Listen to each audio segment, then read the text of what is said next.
Hey guys, this is Steve coming to you from Corvallis, Oregon, where it is Week 10 college football 2013. We've got a lot of Pac-12 games on the docket this week.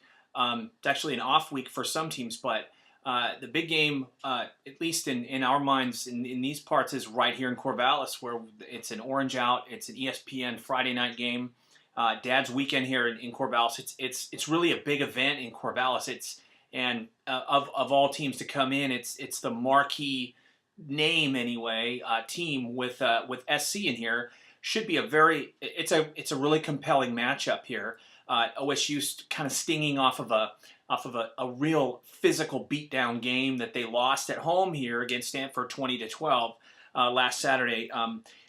This game features two teams that are number one and number two in the conference against FBS teams in terms of total defense.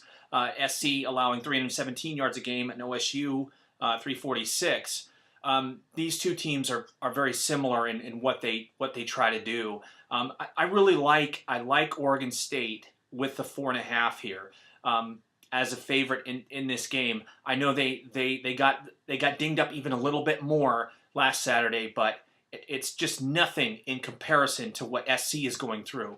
They only traveled 48 players to Notre Dame, and last week against Utah, I mean their list of depth problems in terms of injuries is just almost unfathomable. They 3 tight ends out, a whole host of running backs out. Marquise Lee is questionable, as we know, whether he goes or not.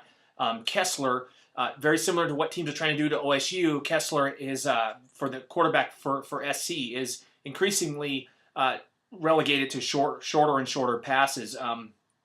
Last 2 games, he's averaged 6 and 7 yards per pass completion, per pass attempt. So Sean Mannion for Oregon State had 41 completions. And as we have been saying all season, someone is going to force Oregon State to either run or pass short. That's what Oregon State did. They were relegated to Sean Mannion had school record 41 completions and only 270 yards passing. And Oregon State was somewhat limited in that respect. SC will probably try to do the same thing, but I really like Oregon State, the November Beavers to kick in.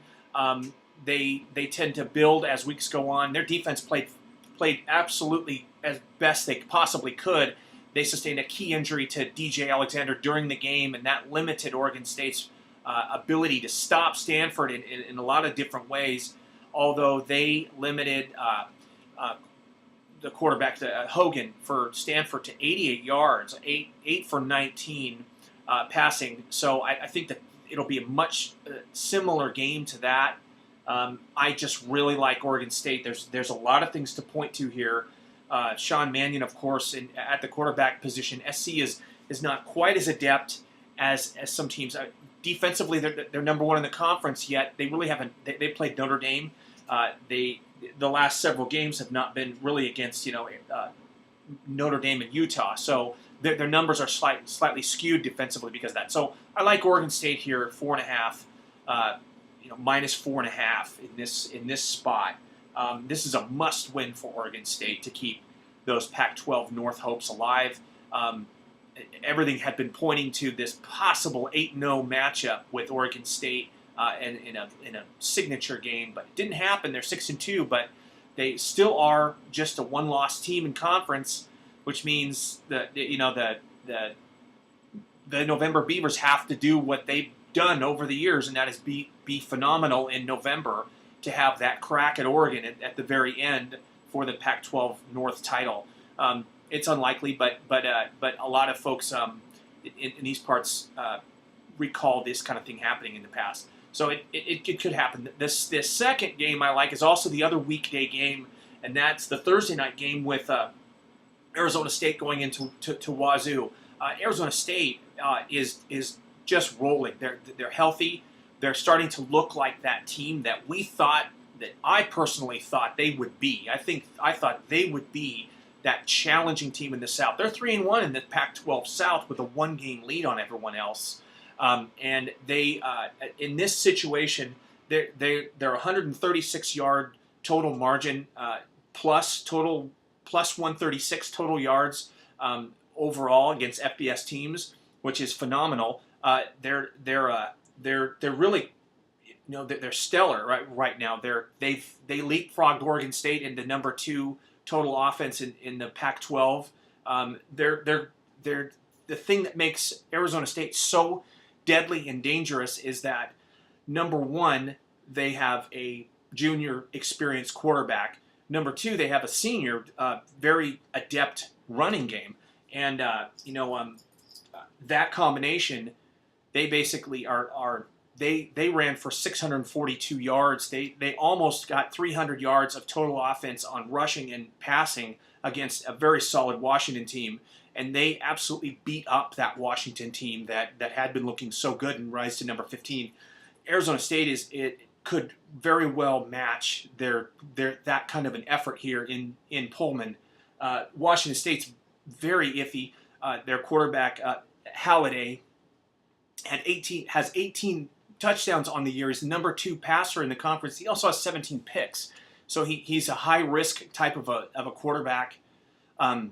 Washington State is very demoralized by their what they perceive to be. They had a chance at a bowl this year. Now they really think that they do not, because the remaining schedule they have is just so difficult that those 4 wins they have they're going to be very hard pressed to get 2 more. I really like Arizona State in this signature game on a Thursday night to just bomb Washington State. So we're taking Arizona State minus 11. We've taken a lot of favorites this year, but we've also, half of the favorites at the end of the year do cover. And it just so happens that most of the ones that we've played this year that have been winners just happen to be favorites. It's just kind of how it shakes out. So Oregon State, minus 4.5. Arizona State, minus 11. Those are our 2 Pac-12 games this week. We've got 4 other games to look at here quickly. I like Florida State, minus 22.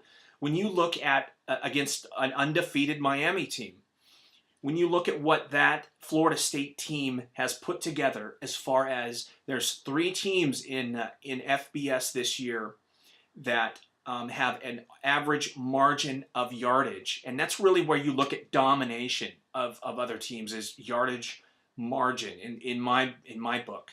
Florida State, Baylor, and Oregon are in a whole another galaxy right now in that respect. Miami, on the other hand, is undefeated, yet that's really the only proficiency number that jumps out with them is their win total. Their 4 wins in conference are not marquee. Wake Forest, they snuck by. They eked out a win at North Carolina. They beat Georgia Tech, and used to be in their conference. South Florida, they rolled. So in any case, we really like Florida State here, and it's a lot of points to eat, more than 3 touchdowns. Yet the win that Florida State put together last week, where they almost had 400 plus yardage margin over NC State, they could do very much the same thing. The stylistics of Miami are such that they did rush for 227 yards against Georgia Tech, who's a pretty decent defensive team, defensive team. Other than that, their numbers have the stylistics of a Wisconsin, of a team like that, except for those 7-0, except for that 7-0 record. I really like, and Florida State's defense, they're number 1 in the FBS at home. Their home defense is number 1 far and away.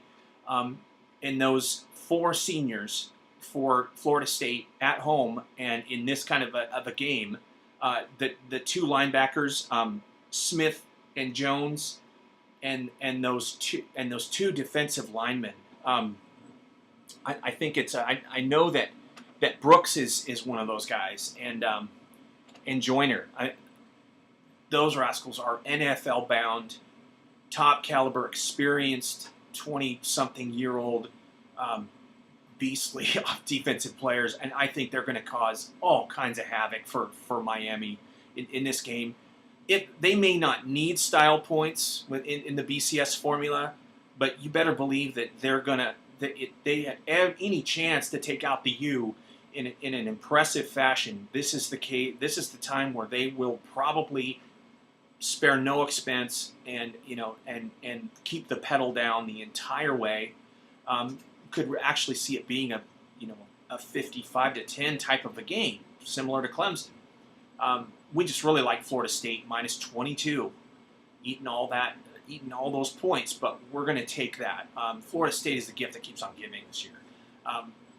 We also like Northern Illinois minus 23, even without their running back.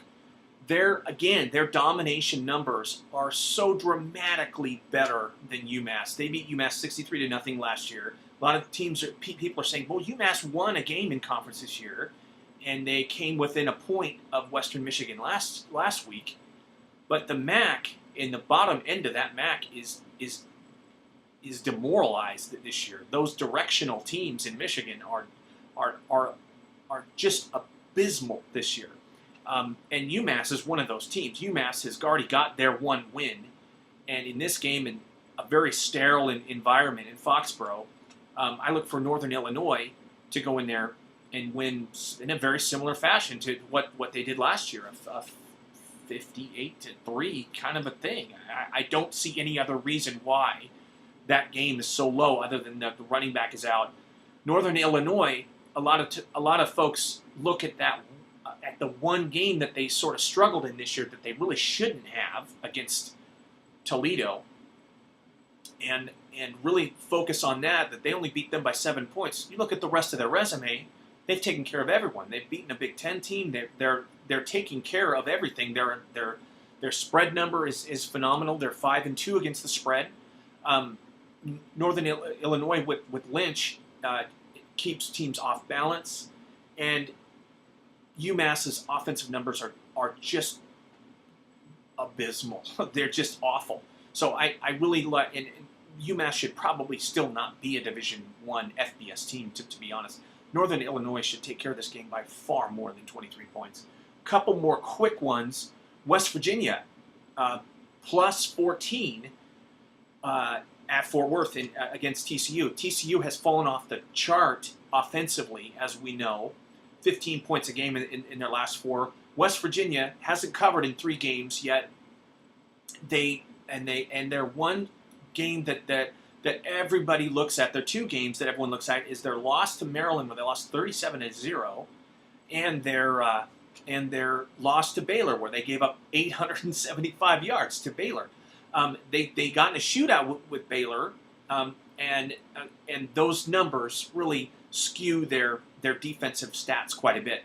So other than that, though, they were ahead of Kansas State on the road last week at halftime and deep into the third quarter before that one got away, and Kansas State racked up 3 touchdowns in the fourth quarter to blow that spread open. Before that, they had a single-digit loss in Norman, Oklahoma in week 2. West Virginia is 3-5. They have some winnable games on that schedule. They need to make. They're going to go all in. One would really believe, to try and get this one and then get bowl eligible. TCU is probably not going to get there. Their remaining schedule is just too tough. So, knowing TCU's Patterson the way that most folks do, he's going to use this as a learning example and possibly not play. Possibly work in some different players. I really like West Virginia to keep this close. And then we have one more play that's a 1-unit play, and that is Georgia, 2.5 in the cocktail game, minus 2.5 against Florida. With all of these injuries we see on both teams, Florida's offense is just dropping out of any kind of respectability. They're dead last in the SEC. They put up 60 yards of rushing offense and 11 first downs at Mizzou. Georgia's defense isn't quite what they've been, but they're still a great SEC defense. Florida's defense is as good as ever, yet they're, with all of these injuries basically canceling out, you've got and 3 receivers for Georgia still out. Gurley's expected to play, we're hearing. So whether he plays or not, the one sort of determining factor here is a senior quarterback in Murray against a Florida team that offensively is just not there at all. I like Georgia to put up some points and to actually win this game. So I like Georgia in this game. All things being equal, if Gurley's in and Murray's on, it's their leading receiver now is a freshman, and they're he's fourth on the depth chart, but Georgia should be able to win this game with all things. It's a crucial game, 4-3. Both teams are 4-3 coming in. I really like Georgia in this spot to take that game, and that is our card. So it's a smaller card. We've got to be a little bit careful. The last couple of weeks, we've hit some real close ones, and then we really kind of took our eye off the ball with a couple of statistical anomalies that we just kind of got to get back to our axiom, which is hunches lie a lot more than numbers do, and I just firmly believe that, and I think we've won 9 out of 10 weeks or 8 out of 9 weeks with using that sort of model. So week 10, let's just keep going here, and we will talk to all of you soon. Go Beavs, and it's going to be an orange out at Reser. Can't wait. We'll have some live tweets from Reser Stadium Friday night, and NBA started tonight. I don't play a lot of regular season NBA, but we're really capping and assessing and researching college basketball pretty heavy. So we're going to be having a lot of dialogue there pretty soon. So we'll see everybody real soon. Go Beavers.